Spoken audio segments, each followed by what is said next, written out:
Hello and welcome to the channel. Today's video will be especially useful to HR professionals as we're tackling talent acquisition and retention. We know these might sound like fancy corporate terms, but they're really about something simple: finding great people and keeping them around.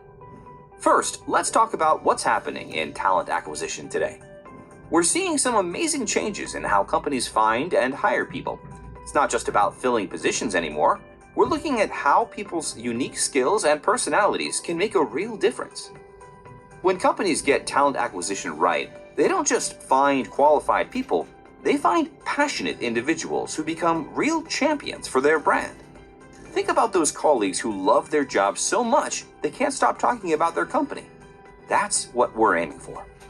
We're also seeing remote talent acquisition grow, especially these last few years. We love how this opens up possibilities for both companies and candidates. Sure, it can be tricky figuring out time zones and team culture, but the benefits are usually worth it. Plus, you can save on office space and relocation costs.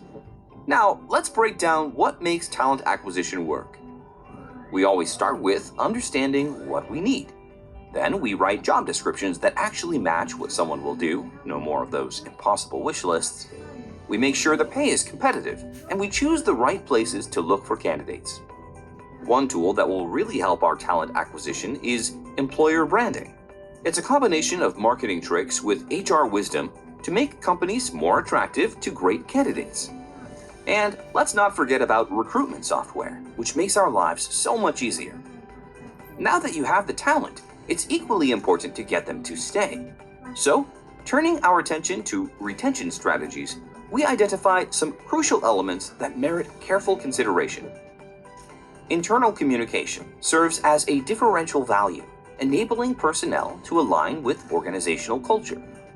Similarly, recognition systems, whether through milestone acknowledgments or performance-based rewards, significantly impact employee satisfaction and loyalty. Assalamualaikum and good day everyone. I'm Siti Nursuryani and today I will be exploring a contemporary issue that many organizations struggle with and sometimes without even realizing it. The mismatch between talent acquisition and talent retention and how this disconnect quietly destroys organizational commitment. Before I begin, let me ask you a simple question. What if the way we hire people is actually the reason they end up leaving? When we talk about talent, we usually think of skills, capabilities, and potential. Talent acquisition, on the other hand, involves all the strategies and process used to identify and bring the right people into an organization. Meanwhile, talent retention focuses on the efforts to keep these valuable people from leaving. Turnover is expensive, we all know that. But what organizations sometimes overlook is why people leave. For the next few minutes, we will explore what this mismatch looks like, why is it so damaging, and how we can solve it using research-based strategies and real organizational insights. So, what really happens when hiring and retention don't align? A study by Abraham and Click in 2023 found that many SMEs rely on very informal and ad hoc hiring practices. It may feel fast and flexible, but the consequences is costly, which include repeated hiring, continuous retraining, and declining productivity. One of the biggest losses is something we rarely talk about, which is the tacit knowledge. This tacit knowledge is the unwritten, experience-based know-how that employees accumulate over time. And the moment someone leaves, that knowledge walks out the door with them. From the employee's perspective, the experience can be equally frustrating. When hiring is rushed, inconsistent, or unclear, people often end up in roles that don't match their strengths, values, or expectation. This is called poor person-job fit and person-organization fit. Without these fits, Employees struggle to feel connected. They don't develop effective commitment, which is the emotional bond with the company, and naturally they leave. The consequences doesn't stop at organizational level. SMEs make up the backbone of many economies. When they face high turnover and struggle to retain talent, it contributes to national skills shortages, weaker productivity level, and slower economic growth. But here's the good news. This crisis is forcing the organization to rethink how they manage people. Instead of simply filling vacancies, companies are now shifting toward building workplaces where people genuinely want to stay, grow, and contribute. This challenge is actually creating an opportunity for better human resource practices. Now, what happens if the organization chooses to ignore this problem? There are several consequences. First, they fall behind competitors. If you keep losing your best people, you are basically training talent for your competitors. Second, employer brand damage. With platforms like Glassdoor, nothing stays hidden. A reputation for high turnover spread fast and scares great talent away. And the third consequences is organizational stagnation. Without long-term and committed employees who understand the organization's goals, innovation slows down, growth slows down, and eventually the company enters a survival mode instead of progressing.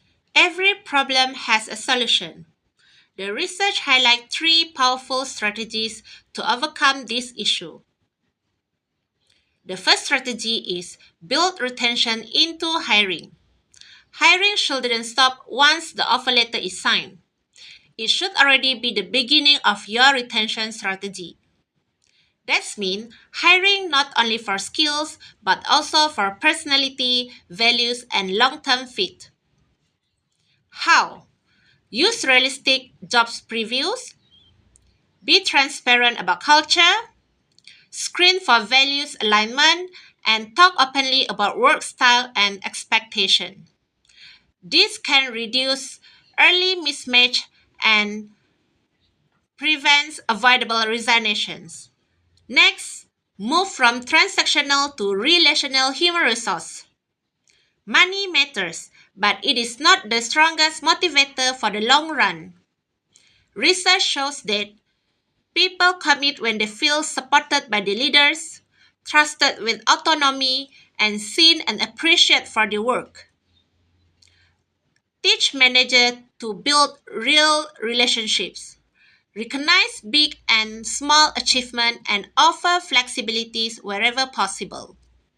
These relational elements create loyalty far more effectively than one of financial incentive. And the last strategy is structure the hiring process without losing flexibility.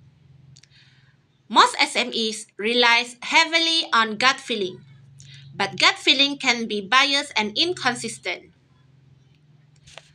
Instead, organizations should create clear job descriptions, define core competencies and behavioral expectations, use structured interview questions, and evaluate candidates for both person job and person organization fits.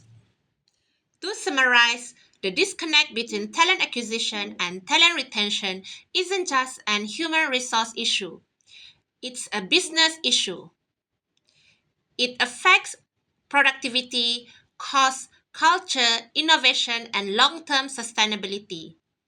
But with the right strategies like hiring for fit, empowering leaders, and implementing structured process, we can create workplaces where people feel connected, valued, and committed. At the end of the day, the goal isn't just to hire talent. The goal is to hire the right talent and create an environment where they can grow, contribute, and most importantly, choose to stay. That's all from me. Thank you for watching.